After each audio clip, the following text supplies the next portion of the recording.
Welcome to Eddie's Garage. Today we'll be talking about the 1966 Batmobile. That is correct, Eddie. Today we're going to be talking about a beautiful Batmobile that was created by George Barris in the 1960s. And by the way, this is a garage that we created with Eddie's wonderful idea. We will now give facts and the history of the 1966 Batmobile. So Eddie, did you know that in August of 1965, the Batman TV show producers approached car customizer Dean Jeffries to build the first Batmobile for their new Batman show?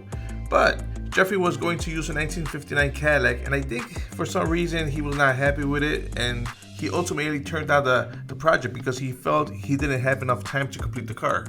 Oh, and did you know producers William Dozier and Charles Fitzsimmons then approached George Barris on August 20th of 1965 of Barris Custom City to see if he wanted to build the Batmobile for the upcoming show.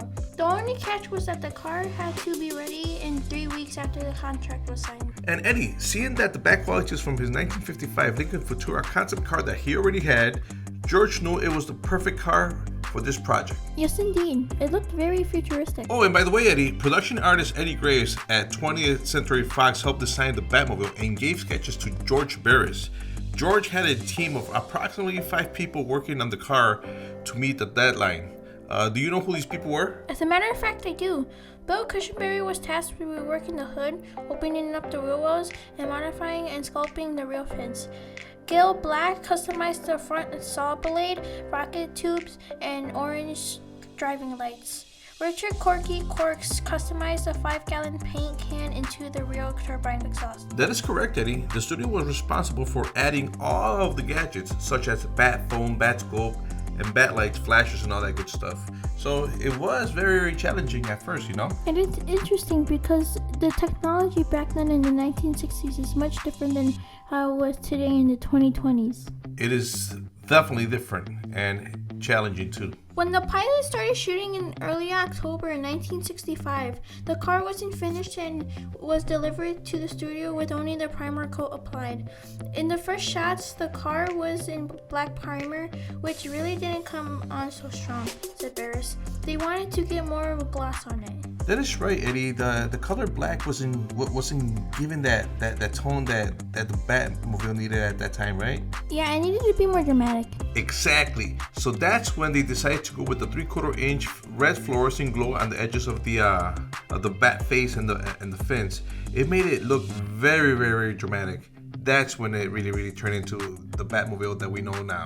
Finally, on October 11th, 1965, the Batmobile was completed and wore in Nitro Silhouette's Velvet Glow Bat Fuzz Black, also known as Gloss Black, with a fluorescent cerise stripe. It was delivered to Fox, where it made its television debut on January 12, 1966.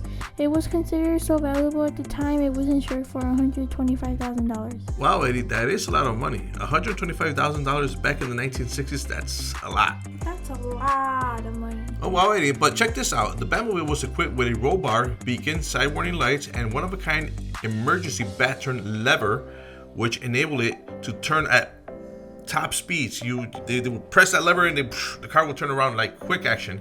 It was very, very cool. Oh wow, that is very cool. I wonder if the Batmobile had like an eject seat or something like that, just in case somebody like the Joker stole the car or whatever, he would like get ejected. That would have been cool. That would be cool. Yeah, maybe they could add that later. In March of 1966, Barris applied for a patent for his new design of the Batmobile. On October 18th of 1966, the U.S. Patent Office granted him patent number 205998. Dang it, Eddie. We could have applied for the patent ourselves and beat the owners of the Batmobile.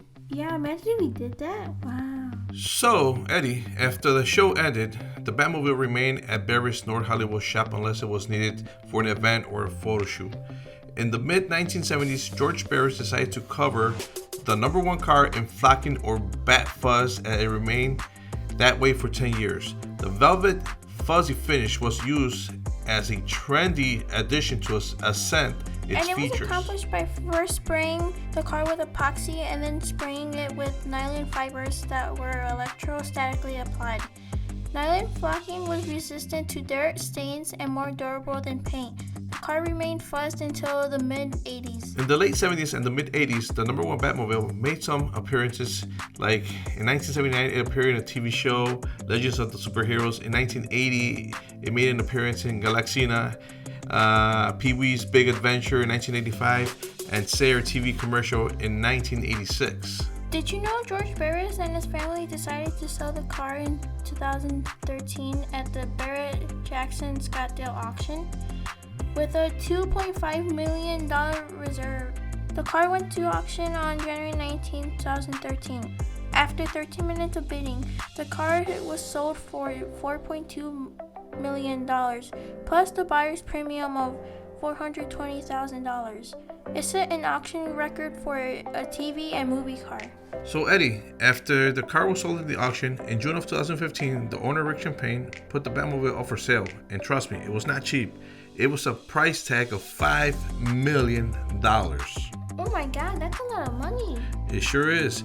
In August of 2016, the Batmobile privately sold for, guess how much? I don't know. Of course, it's an undisclosed amount. So right now, to today's date, we don't know how much it sold for. The number one Batmobile is owned by Dave Anderson and is privately located in Virginia. So if you ever want to take a drive in the Batmobile, you're going to have to take a quick drive to Virginia. What do you think about that? I don't know. It's too far from here. Yeah, it sure is. But these are the interesting facts of the Batmobile of 1966.